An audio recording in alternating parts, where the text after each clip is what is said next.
I refer to an invitation dated 28 November 2018, the above subject matter. Let me utilize the opportunity of this auspicious occasion of this public hearing to appreciate the tremendous effort and industry of Senate Committee on Police Affairs and the entire Senate in general on this important bill, which seeks to reposition the Nigerian Police Force to a more efficient, effective, and a people-friendly law enforcement agency promised on principle of community policing. The establishment of the Community Policing Forum at both state and regional levels by the Commissioners of Police of the states to comprise of relevant stakeholders and representatives of the people to fashion out the best way of policing our communities is appropriate and a welcome development. The truth of the matter is that you cannot police a people without their consent. The introduction of the forum is not only in line with the federal government policy on policing, but will make the job of policing very efficient, effective, and of international best practices. It will give opportunity to the police and the public acting in partnership to determine the policing priorities of the government. Furthermore, the provision of the bill is in consonance with the Administration of Criminal Justice Act 2015, the most innovative piece of legislation to make the criminal justice system strong and able to deliver justice to the needs of the accused, the victim, and the society.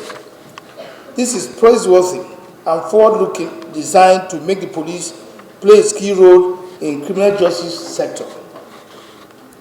The provision of the bill is captured in Section 7, which deals with the appointment of the Inspector General of Police, has generated debates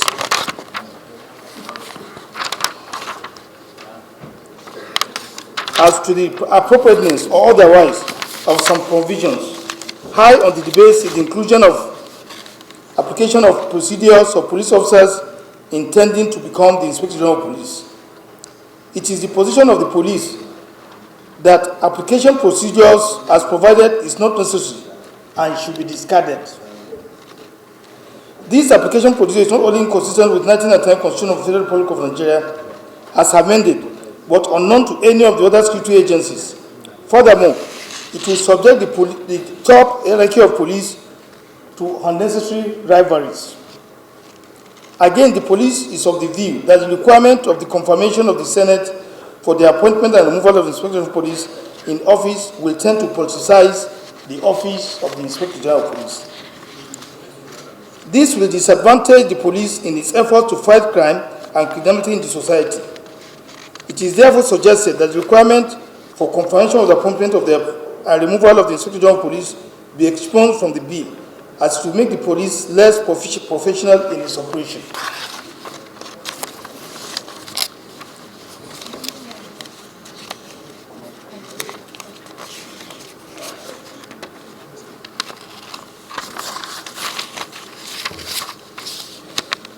The issue of tenure of office of 5 years for Inspector General of Police, as included in the bill, is very appropriate and should be maintained.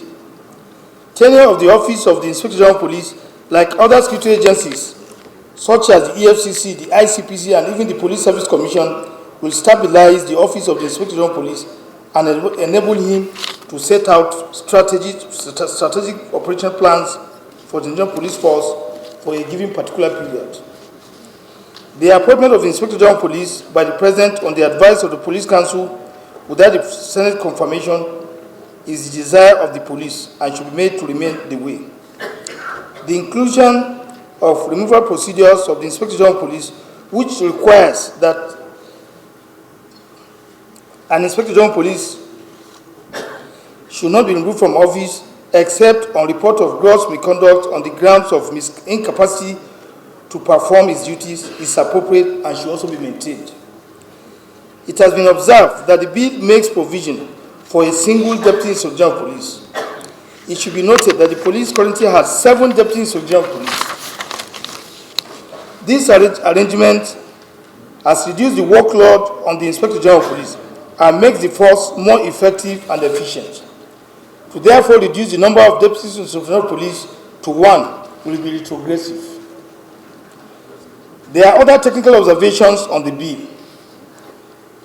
Before I call on my legal advisor to raise these technical observations, let me once more appreciate the Senate and Chairman, Senate Committee on Police Affairs, for organizing this public hearing on the bill to repeal the Police Act, Laws of the Federation 2004. Finally, let me thank the President and Commander-in-Chief of the Armed Forces, President Muhammadu Buhari, GCFR, for his constant improvement of the welfare and conditions of service of police officers to make them more effective in the discharge of their duties. We are grateful, Your Excellency. Thank you.